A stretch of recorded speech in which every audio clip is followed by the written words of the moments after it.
A model steamboat named Edith, Part 2, the boiler and steam engine. The Stuart 5A rebuild has taken up a lot of space on the bench, but now that's finished, so I can continue with the next project. And the first thing I'm going to look at is the boiler. This is the original boiler, and it's very well made, but it's very old. In this clip, I'm removing the brass bands that hold the cladding in place, so I can have a look at the body of the boiler to see how it's put together. If you watch part 1 of this series, you'll see that the boiler fittings had corroded away to next to nothing, but at least there were in phosphor bronze bushes in the boiler, and it was only the old brass fittings that were brittle. The phosphor bronze bushes are fine. As this boiler is inside a hull, it's not like an open steam launch, so you can't really see it. I don't think I'm going to bother replacing the wooden cladding, because it really doesn't do much in the way of insulation. It's really decorative. And this particular cladding is fairly badly burnt in places, and it's not nice at all. I'm going to put it all in the bin, and here it goes. With the cladding removed, I can now see what I've got to play with, and the copper side of things looks okay. It's quite well put together. And what I'm doing at the moment is drilling out the remains of the old water fittings. The remains of the brass fittings were very brittle and drilled out quite easily. The original water gauge fittings were on a 3/16 by 40 thread, which is quite small, and the bushes are more than big enough for me to enlarge these. So at the moment I'm using a 7/32 of an inch diameter drill to enlarge the bushes so that I can tap them 1/4 by 40 threads per inch. In the video it looks like I'm drilling them at an angle, but I'm not. It's just the way the camera takes the picture. I'm actually being very careful to make sure that the threads are perfectly square to the boiler backplate, because if they're not, when I fit the new water gauge it's not going to line up, and that is a major problem that I can do without to start with. In any case, I'm not going to fit the steam fittings for some time yet. The first thing I have to do is make sure this boiler is serviceable by giving it a hydraulic test, and for that I need to plug up all of the holes bar one, and that's the one I connect the pump to, so that I can pump up the boiler to twice working pressure. Some people could be asking, well, why don't I just put my air compressor into the boiler and pump it up with that? Well, that's not too smart, because if it was to fracture, there would be an explosion. By completely filling the boiler with water and then using a hydraulic pump to pump some more water in, the worst case scenario if the boiler was to rupture is that I would get a bit of a shower bath and get wet, because water is not compressible. Compressed air and steam are very compressible and would explode as they expand if the boiler was to rupture. I threaded the bushes for the water gauge 1/4 by 40, mainly because I use 1/4 by 40 water gauges and I have some of these. But I don't know what this thread is. It's quite a large thread, and it's nothing that I would normally use in the model engineering field. But this one is a simple 1/4 by 32 thread, and I'm just making sure that it's okay by cleaning it with a tap. Over now to the lathe, and what I'm doing in this clip is rethreading the centre part of this bush that fits in the large hole in the middle of the boiler, and I'm using a tapping size drill for 5/16 by 32 threads per inch, but I may change this to a 3/8 thread to take a larger safety valve. But as I'm not even certain that this boiler is any good, I'm just going to thread it 5/16 by 32 threads per inch because I have some boiler blanking plugs that size. This bush is threaded 1/4 by 32 threads per inch, just like the other one. I'm just cleaning it out with the tap. At the other end of the boiler, the front part of the boiler, is another bush, and I'm threading this to take a clack valve. It's all very much up in the air at the moment. If this boiler passes the hydraulic test, it will be good. If it doesn't, I'll have a new boiler made for this boat. I will be showing the hydraulic test in detail in the next episode, but for the moment it's time to look at the steam engine. And this is a real anomaly. It doesn't look very good. It looks quite rough. The castings aren't very well finished, and I don't like this bolt sticking out of the flywheel, so I'm removing this. I think I'll rethread it and use a grub screw. It will be much neater. This is encouraging though. The flywheel is a really good fit on the crankshaft. A lot of really proficient model engineers are just concerned with making the mechanical aspect work on a steam engine, and the cosmetic side they tend to just ignore.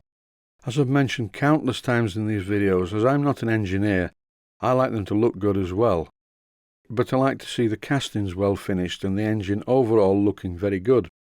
The castings are not finished well on this at all, and the paint was just slapped onto the engine, Now it's time to put it in a bath of cellulose thinners, and please note I'm not dipping my hand in there, I'm using a paintbrush, and I'm removing all the paint and all the countless years of grime that are on the engine itself.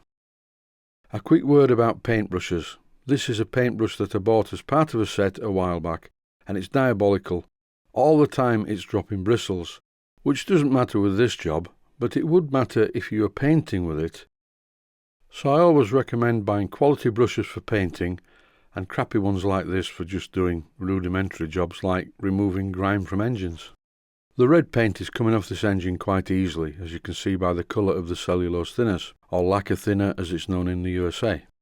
There's still some more paint to be dissolved though, so I thought I would just leave it in the tub while I work on the flywheel. I'm rethreading the flywheel boss 4BA using a 4BA tap. And in this clip I'm screwing in place a 4BA grub screw which will hold the flywheel to the shaft. A bit more work with the rubbish paintbrush, and as you can see no attempt has been made on this engine to clean up the base casting, and the water pump part of the engine has just been soldered to this base, but it works, it's still there, and it's survived the test of time. In this close-up though, you can see that the general engineering is not perfect, but it's accurate. The person who built this engine really knew what they were doing. It wouldn't win any prizes for being elegant, but that's not the point. It just needs to propel the boat and work well. And it's also good to have this water pump fitted to the engine, so the engine can pump water into the boiler as it sails. The boiler that you've just seen me working on is quite substantial. It's 4 inches in diameter and quite long, and it's more than big enough to provide steam for this small engine. This engine is a Reeves Warrior, not a Stuart Models engine for a change, it's a Reeves Warrior, and I used to have one in one of my boats. Although the Reeves Warrior that I had was slightly different to this. The bed plate that holds all the components had an area on it specifically for the water pump, whereas this water pump mounting has been added later. After blowing away all traces of the cellulose thinners from the engine, it's time to go around and oil it, and I mustn't miss any oiling points because this has been in a bowl of cellulose thinners for some time and there's no lubrication on it at all. The cellulose thinners very effectively dissolves the oil, so I don't want any problems with dry metal parts rubbing against other dry metal parts, so I'm being very careful to make sure I put plenty of oil into it, including pumping some oil into the main inlet pipe. I'm taking my time with this just to make sure I don't miss any parts. And here I'm applying some oil to the crossheads. This is my normal lubricating oil mixture, which I mix myself, and it's made up of 50% steam oil, and that's 1000 grade steam oil, 25% light machine oil, and 25% rapeseed oil that you get from the supermarket and it's used for cooking. And some viewers have pointed out to me that it's also called canola oil in the USA and Canada. And now the engine's all nice and oily, it's time to give it a bit of a run. And it sounds great, it's not rattly, everything's nice and tight on it. It runs superbly. This engine is a masterwork. It looks terrible. I mean, look at the state of the columns. No attempt's been made to clean up the castings. I'm just checking for oil leaks, and no, there are no real oil leaks to speak of. But just to be on the safe side, I'll just take up any slack that I find on the steam chest covers. And there is a little bit, not much. I'll just take this opportunity to give some helpful advice. When tightening nuts that are this size, don't put a lot of pressure on them. They will just shear off and then you have a problem. The good thing is the engine always self-starts in any position, which makes it absolutely ideal for a model steamboat. And it runs very slowly and smoothly, and it will run very fast, so it's good in every way. I'll open the valve and just let it run for a moment or two, and I'll stop talking so you can hear the engine's noise.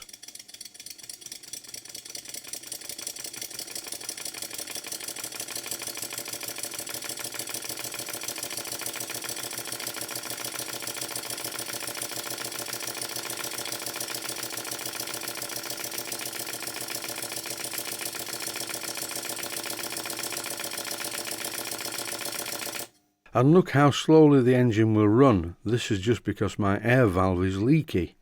I'm amazed at this. There's hardly any pressure there, but it's still enough to turn the engine over. So I would say this is a very encouraging start to this project, and I look forward to completing it.